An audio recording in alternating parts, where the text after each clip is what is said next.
Hi everyone, this is Tanya from Psycho Moms, and I'm going to show you how I create my distressed tags that I make them in bulk so that they're ready whenever I'm ready. And this is kind of how I do it.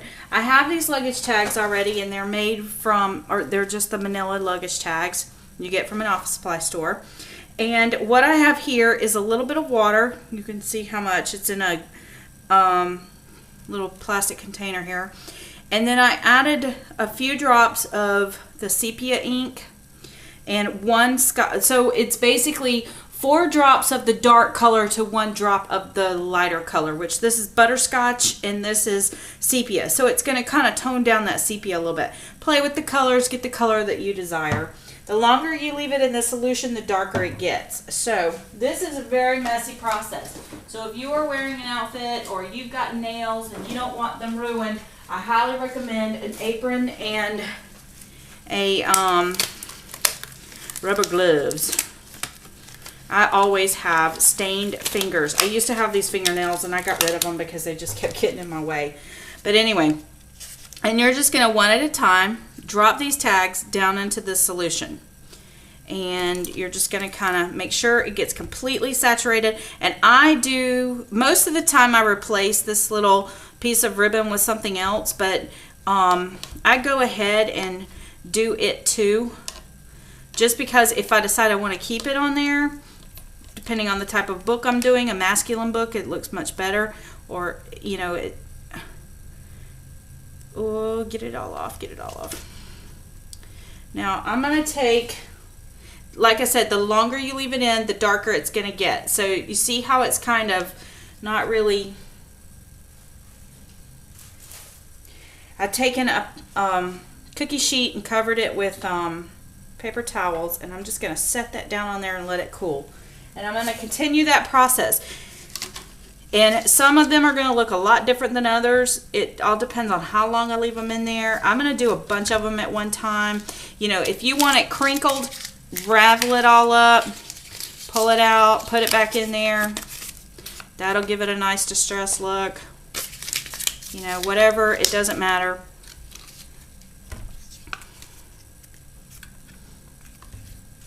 And then once I feel like these have been saturated really well, I'm just going to pull them out of that solution. To me, this is easier than taking the ink pads and doing all that stuff. And like I said, I do these in bulk, so I've got tons of them waiting for me when I'm ready. Now, this is the first one we just dipped, and it's kind of getting dry. And you can see it's got a nice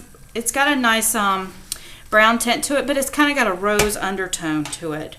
That yellow just really brings out that peachy tone.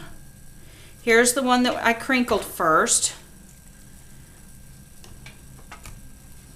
And the ones that are on the bottom have kind of been in the solution a little bit longer. So they're going to be a little bit darker, which is fine with me. I don't care. Now you want to wait for them to dry a little bit before you go putting them in your scrapbook projects for sure.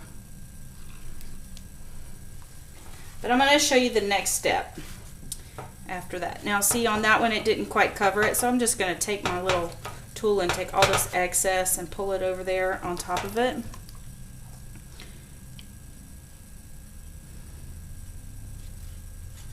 This is a very messy project.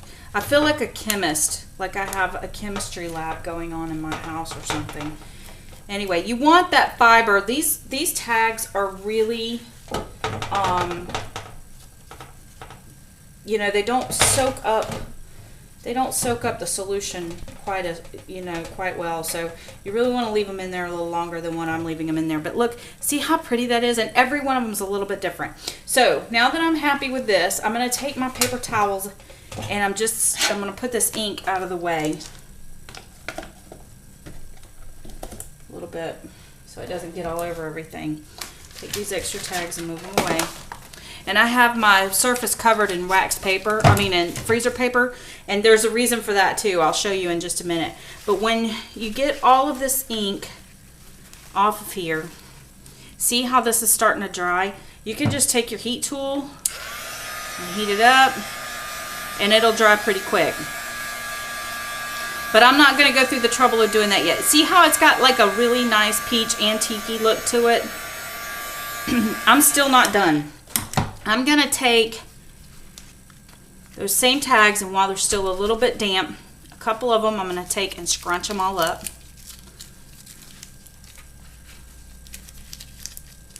This is going to really get them that nice texture that I'm after.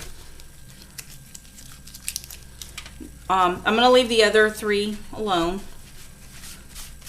And I'm just going to kind of take that paper towel and brush that off. Set that to the side because we can use it in just a minute.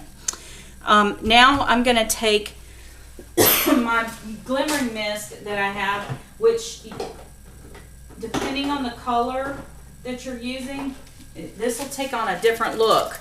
Now this is one that I made that's just a rose color, and it's just a drop of red with some water.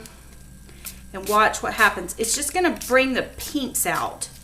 And that, you see that? That's not really, it's very subtle. You're not going to notice it. It's just a little, it just gives it a little definition. And if I hit it a little bit more, see how it's starting to run together and marbleize? And then I'm going to come back and hit it with some gold.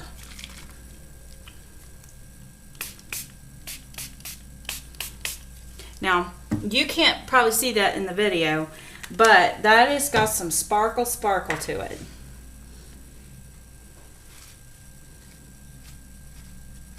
I don't want to dab it too much because I don't want to pull that off. But see, there you go. Now I have this nice vintage tag. Super simple.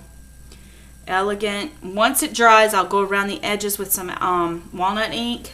And then once these are finished, done. They're finished. They're not, I don't have to spend hours trying to do something.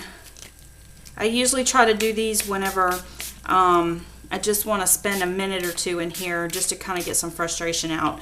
I don't try to do this whenever I'm trying to work on a project, because it helps the project just go by so much faster if some of this work is pre-done.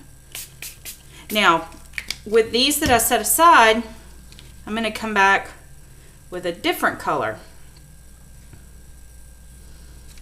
Unfold these, and they're going to have that nice kind of wrinkle look to them. I'm going to come back with these and put a darker color on there. Let's stick these to the side. I'm running out of to the sides spots.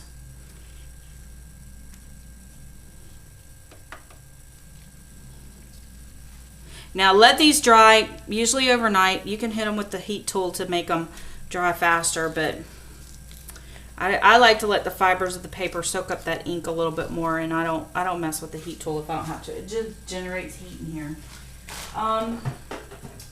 With this one,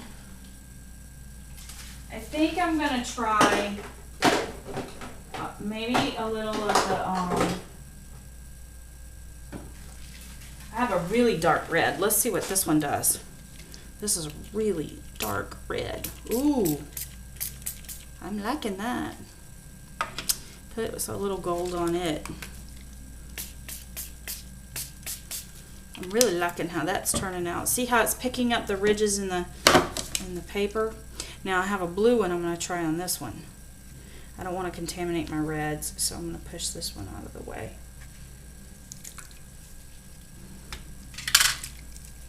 I have a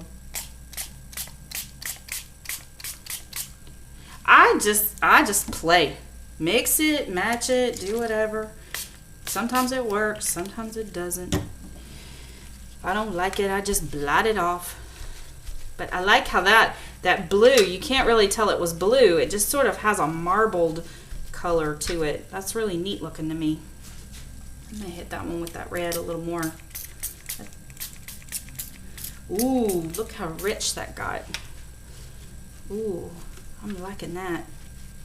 Anyway, there you go. Distress tags. I hope you enjoyed it. Thanks for watching.